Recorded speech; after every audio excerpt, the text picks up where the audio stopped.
Vous êtes-vous déjà senti invisible alors que vous étiez au centre de tout? Avez-vous déjà pénétré dans un endroit où votre valeur se mesurait à la couleur de votre peau et non à votre dignité?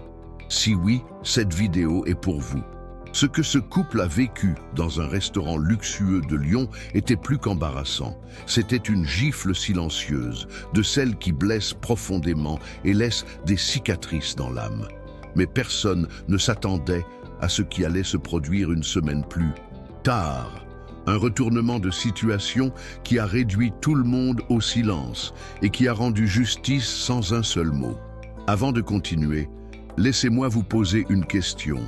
Beaucoup de personnes qui regardent les vidéos de cette chaîne ne sont pas encore abonnées. Si vous appréciez les histoires vraies qui touchent, éveillent et transforment, abonnez-vous dès maintenant. Cela permettra à la chaîne de se développer et de diffuser ce type de message auprès de ceux qui en ont le plus besoin.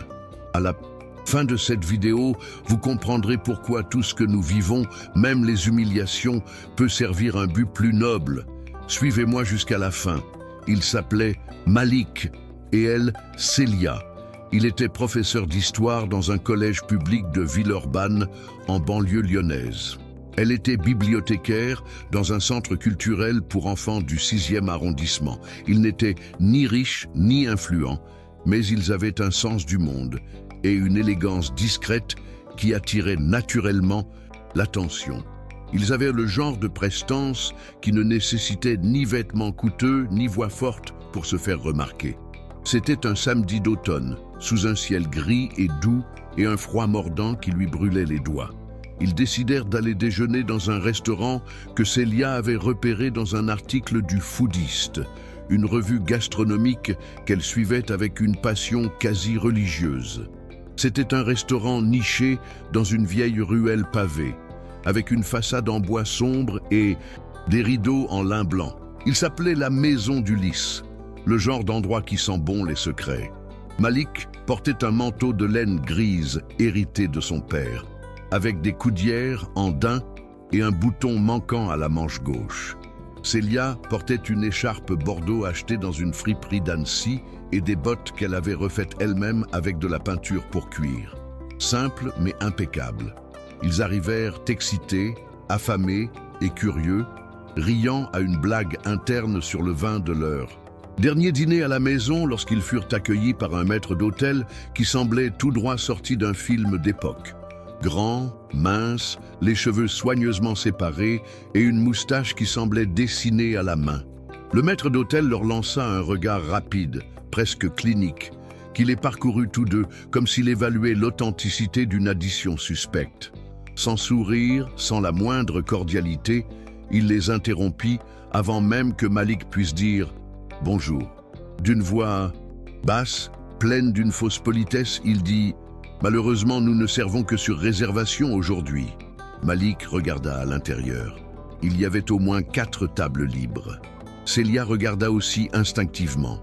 La salle, éclairée par des lustres modernes et des vases ornés de brins de lavande séchés, résonnait du murmure des conversations à voix basse et du tintement subtil des couverts. Il y avait de la place. Il y avait de la place. Le problème n'était pas la réservation. Ils insistèrent poliment, demandant s'il y avait une possibilité, ne serait-ce qu'une simple attente. Le maître d'hôtel sourit, mais pas des yeux, et répondit lentement « Vous trouverez peut-être quelque chose de plus approprié sur la place. Il y a des bistrots plus simples par là. » Le mot « approprié » flottait dans l'air comme un moustique dans un réfrigérateur, congelé mais présent. Malik, qui avait déjà vécu des situations similaires, se contenta d'un hochement de tête presque imperceptible.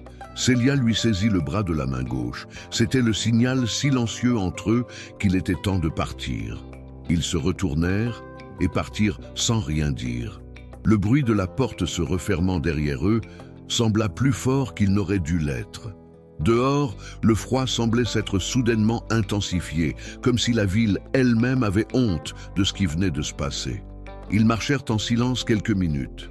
Malik regardait droit devant lui, mais il ne distinguait ni les vitrines, ni les visages, ni le mouvement des vélos.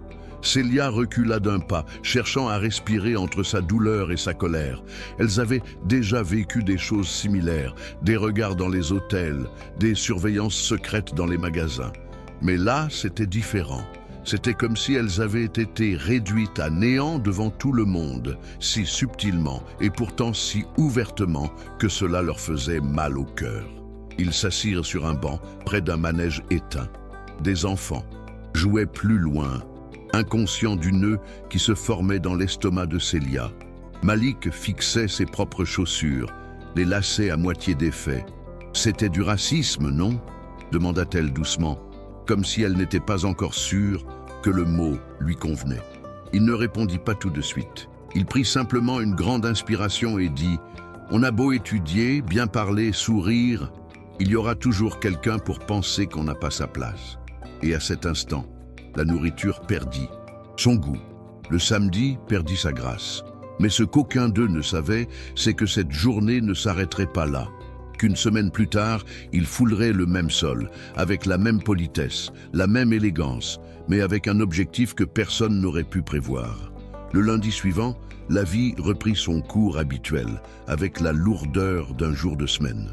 Malik corrigeait des copies entre les cours, et Célia organisait un atelier de lecture avec des enfants syriens récemment arrivés en ville. Pourtant, il y avait quelque chose de différent entre eux. Une sorte de silence pesant, une sorte d'épuisement qui ne venait pas du travail, mais de la répétition de l'invisible. Ils ne parlèrent plus du restaurant, mais les regards qu'ils échangèrent en fin de journée en dirent long. Jusqu'au mercredi soir, Célia reçut un courriel inattendu d'une certaine Hélène Dupré. Critique gastronomique renommée, chroniqueuse au magazine Papilles en Poivre, elle était membre du jury du prix national de services gastronomiques qui évaluait non seulement la cuisine, mais aussi la qualité du service dans les établissements français. Le message était clair et direct. « J'ai entendu parler de vous par un ami commun.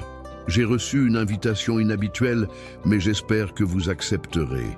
Nous finalisons actuellement les visites des juges anonymes aux finalistes. Nous aimerions que vous participiez en tant qu'invité en observant principalement le service. » Célia relut le courriel 3 fois avant de le montrer à Malik.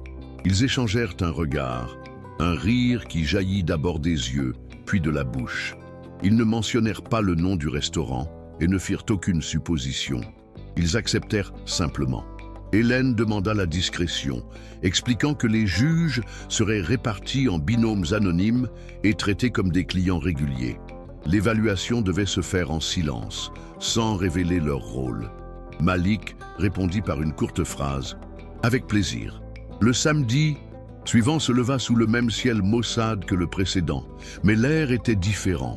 On aurait dit que la ville elle-même savait que quelque chose allait changer ce jour-là. Malik portait le même manteau de laine, dont le bouton avait été reboutonné par Célia la veille. Elle avait choisi la même écharpe bordeaux, non par manque de choix, mais par symbole. Ils voulaient redevenir comme avant, pas comme des versions améliorées pour plaire à qui que ce soit. Le taxi les déposa à quelques mètres du restaurant. Le trottoir pavé portait encore les mêmes taches de pluie séchées, la même enseigne en fer tordu se balançant au-dessus de la porte. Lorsqu'ils entrèrent, l'atmosphère était la même. Le parfum de la lavande, le son ambiant du piano classique, la douce lumière. Mais une tension invisible flottait dans l'air, comme si le passé avait laissé sa trace dans les fissures du parquet. Le maître d'hôtel était de nouveau là. Même costume, même moustache, méticuleusement coiffée. Non. Les voyant, ses yeux s'écarquillèrent presque imperceptiblement, puis se reprirent. Il ne les salua pas explicitement ou fit semblant de ne pas le faire. Avec un sourire plus pratiqué que sincère, il les conduisit à une table près de la fenêtre. Le geste était machinal, et le ton de sa voix était désormais impeccablement poli. Malik remarqua que le restaurant était plus rempli cette fois, mais la présentation était toujours d'un soin presque exagéré. Le serveur, contrairement au maître d'hôtel, était un jeune homme aux cheveux bouclés attachés en chignon et aux mains légèrement tremblantes lorsqu'il servait de l'eau, comme s'il savait qui était devant lui, même sans confirmation. C'était le genre de silence qui hurle. Célia observait tout avec un œil exercé, sans perdre la douceur de son visage. Chaque détail était remarqué, le temps d'attente entre les plats, le choix des mots, l'attention portée aux clients. C'était comme s'ils étaient dans une pièce montée spécialement pour eux, mais les acteurs, malgré leur répétition, laissaient échapper de petites fissures. Malik, quant à lui, restait calme, interrogeant le serveur sur les plats avec le même ton respectueux qu'il employait avec ses élèves. Ils n'étaient pas là pour se venger, ni pour affronter. Ils étaient là pour observer, pour laisser parler leurs gestes, et ils le faisaient. Le plat principal arriva, un filet de dorade au beurre blanc, servi avec une purée de légumes racines et des chips de poireaux. Il était parfaitement présenté, digne d'une photo. Malik prit ses couverts, mais mit quelques secondes avant de couper le premier morceau. Il avait quelque chose dans la gorge. Ce n'était ni de l'émotion, ni de la colère. C'était une sensation de présence. Que cet instant, dans ce lieu même où, une semaine plus tôt, ils avaient été rejetés comme des intrus, était désormais le théâtre d'une justice silencieuse. Célia leva son verre de vin blanc sans dire un mot, et Malik répondit du même geste. Un toast. Silencieux. Un toast à tout ce qu'ils avaient digéré toute leur vie sans se plaindre. Un toast à la dignité qui ne plie pas, même lorsque le monde tente de la briser. Au dessert, un millefeuille à la vanille de Madagascar avec coulis de framboise, le maître d'hôtel revint à la table pour vérifier leur goût. Cette fois, son ton était presque respectueux. Il s'inclina légèrement, les mains jointes dans le dos, et esquissa un sourire qui ressemblait davantage à des excuses déguisées en professionnalisme. Malik remercia d'un hochement de tête. Célia répondit d'un délicieux, léger, mais nuancé. Aucun d'eux ne mentionna l'épisode précédent. Pas un mot ne fut dit sur ce samedi d'exclusion. La force de leur réponse ne résidait pas dans les mots, mais dans le simple fait qu'ils étaient là et dans le rôle qu'ils jouaient maintenant. À la fin du repas, une enveloppe fut discrètement remise. À l'intérieur se trouvait le formulaire d'évaluation. Malik écrivait calmement, d'une écriture ferme, comme s'il signait un document historique. Célia remplissait les champs avec la même délicatesse qu'elle mettait à choisir des livres pour enfants. Dans la catégorie « Service », l'espace réservé à la note finale resta vide quelques secondes. Ils se regardèrent. Elle n'eut pas besoin de dire quoi que ce soit. Il écrivit le numéro d'un trait lent et définitif, puis remit le papier dans l'enveloppe. La note n'était pas cruelle, elle était juste. La justice, parfois, n'a pas besoin de faire de bruit. Il suffit qu'elle soit rendue au bon moment, au bon endroit, avec quelqu'un qui n'a jamais cessé d'être lui-même. Lorsqu'ils quittèrent le restaurant, le soleil commençait déjà à se coucher derrière les toits d'ardoise de Lyon, teintant le ciel de nuances ambrées et violettes. La rue était toujours la même, avec ses pavés usés et ses élégantes devantures, mais il y avait quelque chose de différent dans l'air. Célia commenta, presque dans un murmure, « Cette fois, la porte ne semblait pas lourde en se refermant derrière nous. » Malik esquissa un bref sourire, celui d'une âme fatiguée mais satisfaite. Ils marchèrent côte à côte, les mains entrelacées, sans un mot. C'était comme si cette simple promenade dans les rues pour retourner au métro avait le parfum d'un nouveau départ. Non pas parce qu'il s'était produit quelque chose de magique, mais parce que quelque chose avait été restauré. Eux, dans le métro, ils étaient assis face à face, comme à l'époque de leurs années d'université. Malik ouvrit le journal qu'il avait acheté plus tôt, mais ne le lut pas. Ses yeux étaient fixés sur le reflet de la vitre. Célia sortit de son sac un petit carnet à couverture bleu marine où elle nota au hasard des phrases, des pensées et des souvenirs. Elle écrivit « Aujourd'hui, nous avons gagné sans hausser le ton ». C'était tout. Une phrase qui, entre d'autres mains, aurait semblé banale. Mais elle portait le poids de générations entières réduites au silence, ignorées, traitées comme des mineurs. Et là, en cet après-midi ordinaire, un couple noir, ordinaire aux yeux du monde, avait vu son existence légitimée non par un trophée, mais par la vérité silencieuse portée par ceux qui ne cèdent pas. Lundi, Célia reçut un courriel d'Hélène contenant une seule phrase. « Avis reçu. Merci d'être exactement qui vous êtes. » Il n'y eut aucune formalité, aucune question. C'était comme si Hélène savait tout ce qui s'était passé sans qu'ils aient besoin de dire un mot. Malik, en entendant cela, se contenta d'acquiescer d'un signe de tête, comme s'il reconnaissait la valeur d'un geste silencieux. Il savait que le restaurant ne serait pas disqualifié pour une seule note, mais dans le monde méticuleux et sophistiqué de la gastronomie française, une erreur de service pouvait coûter plus cher qu'un plat mal préparé. Et ce qui s'était passé ce jour-là, bien que sans scandale, serait gravé à jamais. Les jours suivants, la routine reprit. Cours, bibliothèque, dîner à la maison, séries inachevées, lessive. La vie était simple mais bien remplie. Pourtant, quelque chose avait changé dans leur regard. C'était comme s'ils avaient traversé une transition invisible, et maintenant, leur regard était plus ferme.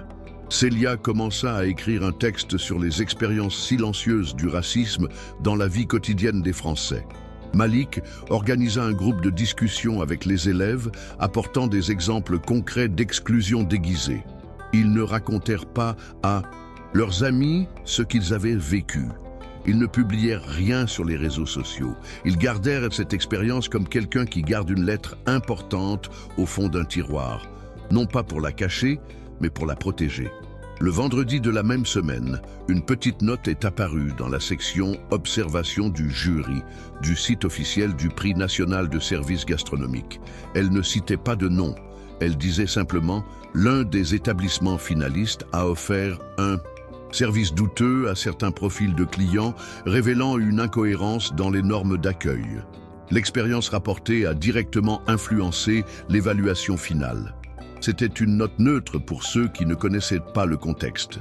Mais pour ceux qui avaient déjà goûté au goût du rejet silencieux, c'était un symbole, une façon de dire « quelqu'un a vu, quelqu'un a remarqué, quelqu'un a choisi de ne pas faire comme si de rien n'était ».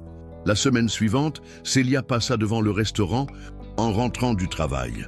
Sur un coup de tête, elle traversa la rue pour voir si le maître d'hôtel était toujours là. Il était là, à la porte, ajustant sa cravate, l'air tendu, comme quelqu'un qui vit dans la peur d'être à nouveau découvert.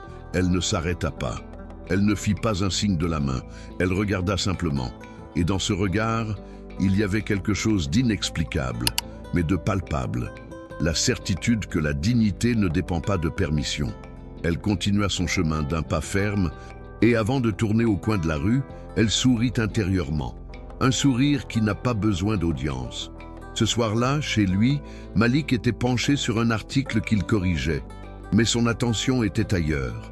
Il ferma son carnet, regarda par la fenêtre et murmura « C'est drôle, comme un si petit geste peut raconter toute une histoire. » Célia, assise sur le canapé, une couverture sur les épaules et une tasse de thé à la main, répondit simplement « Petit pour eux, énorme pour nous. » Et ce fut tout, ce qui pour beaucoup aurait pu paraître un incident anodin, un malentendu entre un client et un restaurant, n'était pour eux qu'un épisode de plus d'une longue série de moments où ils étaient réduits au silence sans que personne ne s'en aperçoive. Mais cette fois, quelqu'un l'a vu, et cela a suffi. Ils ne retournèrent jamais à la maison d'Ulysse. Ils n'en avaient même plus envie. Ce lieu n'était plus qu'un décor, un souvenir. Il leur restait la certitude qu'ils n'avaient pas besoin de s'incliner, de s'expliquer ou de se transformer pour avoir de la valeur. Le geste de rester eux-mêmes ce jour-là face à cette situation était ce qui pesait le plus lourd dans la balance. Et même si le billet était l'instrument formel de la réponse, le véritable jugement se déroulait dans le silence, dans le regard ferme, la démarche calme, le refus de baisser la tête. La justice, là-bas, ne tomba pas comme un fracas. Elle fut comme un murmure qui résonna pendant des générations. Le mois suivant, Célia a été invitée à participer à une discussion à l'Université de Lyon sur la discrimination subtile dans les milieux du luxe. Elle y a rencontré des universitaires, des militants et des professionnels de l'hôtellerie. Elle a raconté son histoire sans nom ni date, juste les faits, les sentiments, le malaise d'une subtilité qui blesse plus que l'évidence. À la fin, une jeune étudiante, noire comme elle, s'est approchée d'elle, les larmes aux yeux.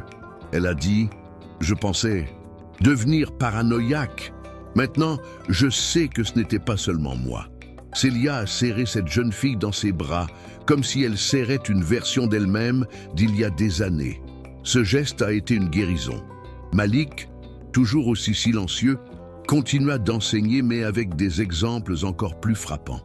Il commença à inclure de brèves réflexions sur l'appartenance dans les discussions sur la Révolution française, la citoyenneté et la liberté. Il ne prêchait pas. Il posait des questions.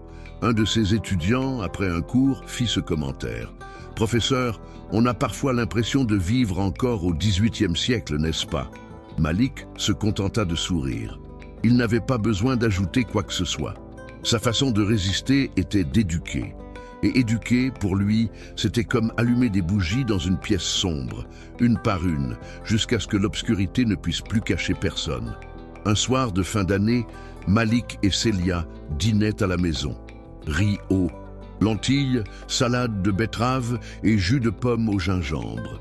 Assise à la petite table de la cuisine, sous la lumière chaleureuse de la suspension, Célia dit « C'est drôle, cette journée au restaurant a été horrible, mais elle a aussi marqué un tournant. » Malik mâcha silencieusement, pensivement, puis il ajouta « On n'aurait pas choisi de vivre ça, mais peut-être qu'on le devait. » Il ne s'agissait pas de prouver quelque chose à quelqu'un, ni de se venger.